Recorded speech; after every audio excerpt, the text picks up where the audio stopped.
They're the ones who figured out the plot twist 20 minutes before you did. Who ask questions in meetings that make everyone else go quiet and stare at the table. Who can explain quantum mechanics but somehow can't figure out why they keep alienating people who genuinely like them. Extremely high IQ looks nothing like the movies. It's stranger than that, messier, and honestly, a lot lonelier. Here's what's fascinating though. People with extremely high intelligence don't all look the same. They're not one type, they're several, and each one carries the gift in a completely different way. Some wear it like a crown, some bury it like a secret, and some don't even know they have it, because nobody around them ever had the range to recognize it. Today we're getting into all of it. Let's go. The one who's bored dangerous. Picture a kid in the back of a classroom who's already read the whole textbook. Not skimmed it, read it. Twice. Now they're drawing elaborate maps of fictional countries in the margins of their notebook because their brain needed something to do and the lesson wasn't it. Fast forward 20 years. Same person. Different room. Still the most underestimated. Extremely high IQ comes with an almost punishing need for stimulation. The brain operates at a pace that most environments simply can't match, so it finds stimulation wherever it can, and when it can't find it, things get complicated.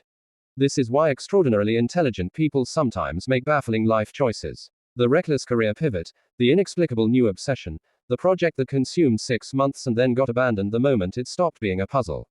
It's not instability. It's a mind in desperate search of a worthy problem. Maybe that's you. Maybe you've been called inconsistent when really you've just been chronically under-challenged. The one who can't stop seeing the bigger picture. Then there's this one. They walk into a conversation about office parking arrangements and somehow end up connecting it to urban infrastructure, economic inequality, and the long-term psychological effects of commuting. Everyone else wanted to talk about parking. This person is now 3 levels above the room and quietly frustrated that nobody came with them. Extremely high intelligence often comes with what psychologists call systems thinking, the automatic tendency to see how everything connects to everything else.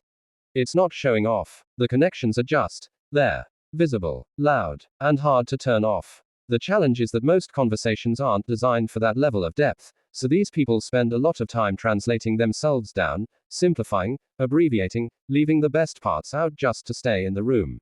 The one who feels everything too much. Here's the one that surprises people. You'd think extremely high IQ would come with cool detachment, pure logic, minimal emotion. But research consistently shows the opposite. Many people with very high intelligence also experience what's called overexcitability, an intensity of emotional and sensory experience that runs parallel to their intellectual capacity. They feel criticism more sharply. They feel injustice more viscerally. They feel the weight of things others brush off. And because the world keeps telling them to just use their head, they spend years confused about why the head and the heart refuse to operate in separate lanes. The one hiding in plain sight. And finally, the quiet one. The one nobody clocked as extraordinary because they never needed to prove it.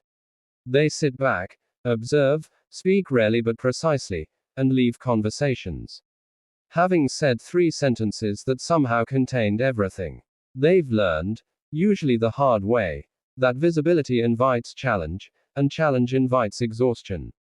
These are often the highest functioning of the group, and the most invisible. They've made a private peace with being misread. They're not hiding out of insecurity. They're conserving energy for the things that actually deserve it. So which one landed for you? The chronically bored one. The systems thinker nobody could keep up with. The one who feels everything at full volume. Or the one doing it all quietly, in the background, completely uncredited. Drop it in the comments. And if someone came to mind while you were watching, the one you've always suspected was running on a completely different frequency, maybe send this their way.